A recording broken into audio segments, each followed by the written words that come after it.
তাহলে 22-এর দাগ কি বলছে দেখে নি। এটা কিন্তু আমাদের 2 নম্বরের কোশ্চেন, তাই প্রত্যেকটা অঙ্ক ডেসক্রিপটিভে করতে হবে, ঠিক আছে। মানে এরকম নয় কোনো কোশ্চেনের অ্যান্সার পাশের জনের দেখে উত্তর দেখে লিখে চলে আসো না, যে উত্তর ঠিক হলেই নম্বর পাবো, সেই আশা রেখো না এর উপরেই অন্তত। বোঝা গেল? তাহলে চলো কি বলছে, আমরা 22-এর 1-এর দাগে আগে ফার্স্ট স্টার্ট করব। 1-এর দাগের অঙ্ক কি বলছে দেখবো। হলো, একই অঙ্ক আমরা আগে করে এসেছি, কিন্তু এই 1-এর দাগের অঙ্কটা যেটা দেখবে এরকম অঙ্ক আমরা আগে করে এসেছি। কি বলছে দেখো, সরি, বলছে কোন মূলধন বার্ষিক 6.14% সরল সুদের হারে কত বছরে দ্বিগুণ হবে। দেখো এই নিয়ে আমরা তৃতীয়বার অঙ্কটা করব, এই দ্বিগুণ হবে অঙ্ক, ঠিক আছে, তৃতীয়বার করব। তাহলে আমাদের কাছে কি বলেছে, দ্বিগুণ হবে কত বছরে, তার মানে আসল আমাদের কাছে জানা নেই, তাহলে ধরে নেব। তাহলে ধরি আসল ইকুয়ালস টু কত, তাহলে আসল যেটাকে আমরা পি ধরি, এইটা সমান কত টাকা, এক্স টাকা।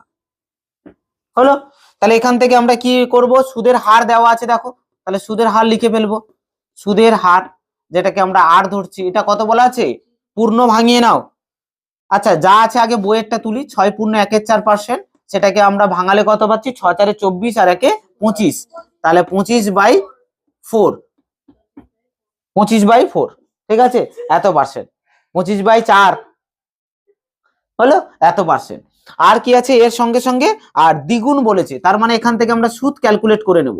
সুদ আই সমান কত বলেছে, দ্বিগুণ, তার মানে এক্সটা কত হবে 2x, তার মধ্যে আসল কত এক্স, বাদ দিয়ে দেবো। হলো,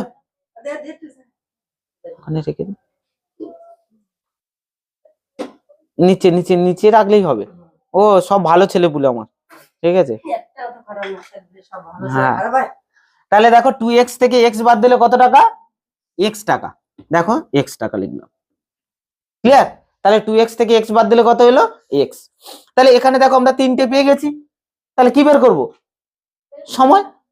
4টের মধ্যে আর একটা বাকি আছে তো সময়, তাহলে অতএব সময়, আর কিছু নেই। দেখো সময় যেটাকে আমরা কি ধরি, t, তাহলে t ইকুয়ালস টু আমাদের সূত্র কি ছিল, i × 100/p × r। চলো বসিয়ে দিই। তাহলে i মানে কত আমাদের কাছে x ইন্টু 100/p কত x, আর দেখে নাও আর কত আমাদের, ভালো করে এখানে দেখবে লেখাটা, তাহলে কিন্তু আমাদের এক লাইন অন্তত বাঁচবে এবং ভুল হওয়ার সম্ভাবনা কমবে। দেখো 25/4, এই 25কে লিখলাম, আর 4 ওইটা উপরে চলে যাবে ইন্টু 4, দেখে নাও, তাহলে কিন্তু আমাদের একটা লাইন অন্তত বেঁচে গেল।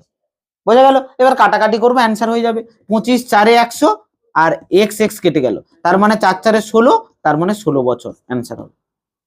হলো, তাহলে উত্তর কিন্তু লিখতে হবে, তাহলে অতএব কত, 16 বছরে দ্বিগুণ হবে। তাহলে অতএব আমরা লিখবো কি, 16 বছরে কি হবে, দ্বিগুণ হবে, দ্বিগুণ হবে। তাহলে এরপরে আমরা 22-এর 2-এর দাগে যাব। তাহলে এটা 22-এর 1 হলো, 22-এর 2-এর দাগেরটা কিন্তু খুব ইম্পর্টেন্ট একটা অঙ্ক, ঠিক আছে, এটাও ইম্পর্টেন্ট, তবে 22-এর 2-এরটা আরো বেশি ইম্পর্টেন্ট, প্রচুর টেস্ট পেপারে দেখতে পাবে এই অঙ্কটা, তাই ভালো করে করতে হবে, ঠিক আছে। অঙ্কটা দুটো প্রসেসে করা যায়, তবে আমরা শর্টলি করার চেষ্টা করব, ঠিক আছে। চলো তাহলে আমরা কি করব, 22-এর 2, 22-এর 2-এর দাগ দেখে নাও ভালো করে কি বলছে। বলছে বার্ষিক সরল সুদের হার 4% থেকে 3.34% হয়, অমল বাবুর বার্ষিক আয় 60 টাকা কম হয়। ভালো করে বুঝবে কি বলছে। বলছে আগে যেখানে সুদের হার ছিল 4%, এখন সেটা কমে গেছে 3.34% হয়েছে, তাতে তার বছরে 60 টাকা আয় কমে গেছে, মানে সে টাকা যা ওখান থেকে সুদ পেত তার থেকে তার 60 টাকা কমে গেছে। তাহলে বলছে অমল বাবুর মূলধন কত, কত টাকা জমা রেখেছিল সে, সেইটা বের করতে হবে। বোঝা গেল? ক্লিয়ার করতে পেরেছি না পারিনি? এবারে দেখো এই অঙ্কটাকে দুটো স্টেপে করা যায়, দুটো স্টেপে ভেঙে ভেঙে করা যায়। কি ভেঙে করা যায় না, প্রথম ক্ষেত্রে আমরা কি করব না, বার্ষিক সরল সুদের হার 4% ধরে নেব, তাহলে 4% ধরবো, অঙ্কটা করব, মানে আসল ধরে নেব x টাকা, ঠিক আছে। তাহলে আসল x টাকা ধরলে, সুদের হার 4% ধরলে, বছর 1 বছর ধরলে, মানে সময়টাকে 1 বছর ধরলে আমরা একটা সুদ ক্যালকুলেট করতে পারবো, পারবো তো। এরপরে আবার কি করব, আসল x টাকা ধরবো, সুদের হার 3.34% ধরবো, সময় 1 বছর ধরবো, আবার সুদ ক্যালকুলেট করতে পারবো। শর্তানুসারে সেই দুটোকে 60-এর সঙ্গে সমান করে দেবো, উত্তর হয়ে যাবে। বোঝা গেল? ক্লিয়ার করতে পেরেছি? কিন্তু আমরা করব না, 2 নাম্বারের অঙ্ক, এত খাটা যাবে না, অত সময় আমাদের কাছে নেই, সময় বাঁচাতে হবে একটুখানি। তাই অঙ্কটাকে একটু শর্টলি করব। কিভাবে করছি দেখো, না ভালো করে দেখবে। আগে আমাকে কি বের করতে বলেছে? মূলধন। তাহলে মূলধন লিখবো না, বাকি তিনটে লিখবো। তাহলে প্রথমে লিখবো সুদের হার। তাহলে সুদের হার, তাহলে সুদের হার কি করব আমরা? না সুদের হার দেখো এখানে ছিল কত? 4%, হয়ে গেছে কত? 3.34%। তাহলে অ্যাকচুয়ালি ডিফারেন্সটা কতটা এসছে, পার্থক্যটা কতটা হলো, ওইটার জন্য আমরা কি করব? বিয়োগ করব। তাহলে আমরা কি করব? 4 মাইনাস 3.34, এটাকে ভাঙলে কত হচ্ছে দেখে নাও, রাফলি করো।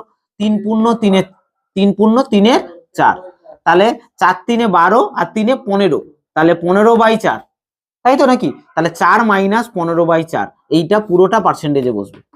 দেখো বুঝেছো কিনা, ক্লিয়ার করতে পেরেছো? কেন আমরা করছি না, ওই যে বলেছে এই পার্সেন্টেজ থেকে এই পার্সেন্টেজ হয় তার 60 টাকা কমে গেছে, তার মানে এর ডিফারেন্স যে পার্সেন্টেজটা, তার জন্যই 60 টাকা সে সুদ পাচ্ছিল। তাহলে ওই ডিফারেন্সটার জন্য সুদ 60 টাকা লিখবো আমরা। তাহলে এই ডিফারেন্সটা করে নাও। তাহলে করলে কত হচ্ছে? লসাগুতে 4 আসবে। তাহলে 4 4 কত? 16 মাইনাস 15, তার মানে কত হবে? 1/4, 1/4% হলো। আচ্ছা, আর কি কি দেওয়া আছে? সময় দেওয়া আছে আমার কাছে, সময় টি সমান কত? 1 বছর। আর কি বলা আছে? সুদ। তাহলে সুদ আই সমান কত? এখানে 60 টাকা। কেন 60 টাকা বলছে বলো তো?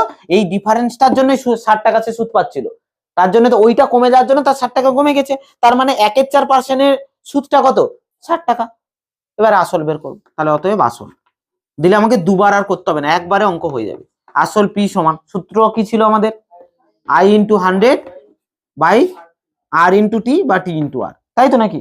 তাহলে চলো বসিয়ে দিই। আই মানে কত? আমরা 60 ইন্টু 100 বাই আর মানে কত? 1/4, তাহলে 1 উপরে 4 চলে গেল, হলো 1/4, তো তাহলে 4/4টা উপরে চলে গেল 4 হিসেবে। আর টি মানে কত আমাদের? 1, তাহলে নিচে আর কিছুই নেই। তাহলে অঙ্ক হয়ে গেল, গুণ করে দিতে হবে শুধু। তাহলে 4 6 4 24, আর 2 আর 1 3টে, তাহলে এই 3টে সমান 24,000 টাকা। তাহলে অতএব তিনি বা তার মূলধন কত ছিল? অমল বাবুর মূলধন ছিল 24,000 টাকা। তাহলে উত্তর লিখবে, কিন্তু আমি বারবার বলছি প্রত্যেকটা অঙ্কের, অতএব অমল বাবুর মূলধন ছিল, মূলধন নির্ণয় করতে বলেছে। তাহলে অমল বাবুর মূলধন ইকুয়ালস টু 24,000 টাকা। 24,000, 3টে শূন্য, এত টাকা। এই হয়ে গেল, দেখো বোঝা গেল? আর না হলে এই অঙ্কটাকে দুটো স্টেপে করতে হতো, অঙ্কটা একটু লেন্দি হতো, দুবার করতে হতো। দেখো তাহলে আমরা 22-3 দাগ দেখে নাও। তাহলে 22-3 কি বলছিল দেখো, বলছে শতকরা, এই আজকে কথা বন্ধ করো। তাহলে শতকরা বার্ষিক সরল সুদের হার কত হলে কোনো টাকার 4 বছরের সুদ আসলের 8/25 হবে নির্ণয় করতে বলছে। ভালো করে বুঝবে কি বলছে। তাহলে 4 বছরের সুদ আসলের 8/25, তার মানে অঙ্কটা কি হলো?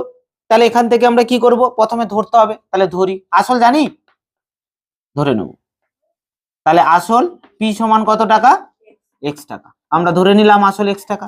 তাহলে এর সঙ্গে সঙ্গে সুদটাকেও লিখে ফেলবো এখানে। তাহলে সুদ আই সমান কত হবে বলো দেখি? না আসল এর থাকলে আমরা ছোটবেলায় শিখেছি 5-এ, এর থাকলে কি হয়? গুণ। তাহলে আসল কত? x ইন্টু এর মানে গুণ হয়ে গেল। আর তার সঙ্গে ছিল কত? 8/25, এত অংশ বলেছিল, হলো। তাহলে আমরা পেলাম কত? 8x/25, এত টাকা। এটা কি পেলাম? সুদ। আর বাকি যা বলেছে লিখে ফেলবো। সময় বলেছে 4 বছর, তাহলে এখানে লিখবো সময়, যেটাকে আমরা টি, সেটা কত? 4 বছর। বসিয়ে দেবো, উত্তর পেয়ে যাবো। তাহলে অতএব এখান থেকে কি বের করতে বলেছিল আমাদের? সুদের হার কত হলে, তার মানে সুদের হার বের করব। সুদের হার, যেটাকে আমরা কি ধরি? আর। এইটা সমান কি সূত্র ছিল আমাদের? I into 100 by P into কি? টি, তাই তো? তাহলে চলো বসিয়ে দিই। আই মানে কত?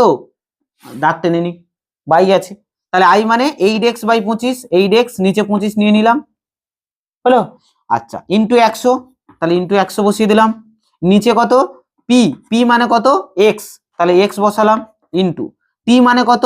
4, তাহলে 4 বসালাম, হলো। তাহলে চলো কত হচ্ছে দেখে নি।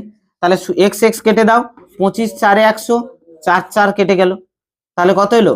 8। তাহলে সুদের হার ছিল, তার মানে 8%। এই হয়ে গেল উত্তর, বোঝা গেল? তার মানে সুদের হার কত হবে? 8%। আচ্ছা চলো, তাহলে 22/4 দেখে নাও কি বলছে 22/4।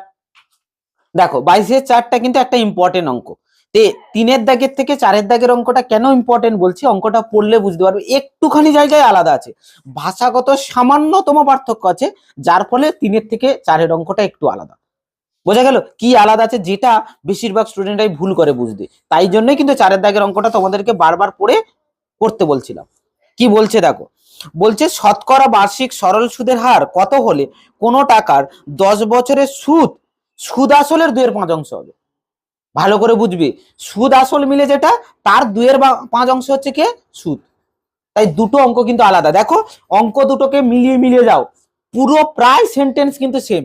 দেখে নাও, শতকরা বার্ষিক সরল সুদের হার কত হলে কোন টাকার, ওখানে ছিল 4 এখানে 10 বছরের সুদ, এই পর্যন্ত সেম, পুরো লাইনটা সেমই আছে। তাই ন্যাচারালি স্টুডেন্টরা কিন্তু ভুল করে যায়, অঙ্কটা যখনই পড়ছে মাথায় চলে আসে, ও আচ্ছা ওই তো আসলের সঙ্গে আসলটা এক্স ধরে নিতে হবে, আর এক্স ইন্টু এটা করে দেবো, দিলে হয়ে গেল অঙ্ক, ভুল হয়ে গেল।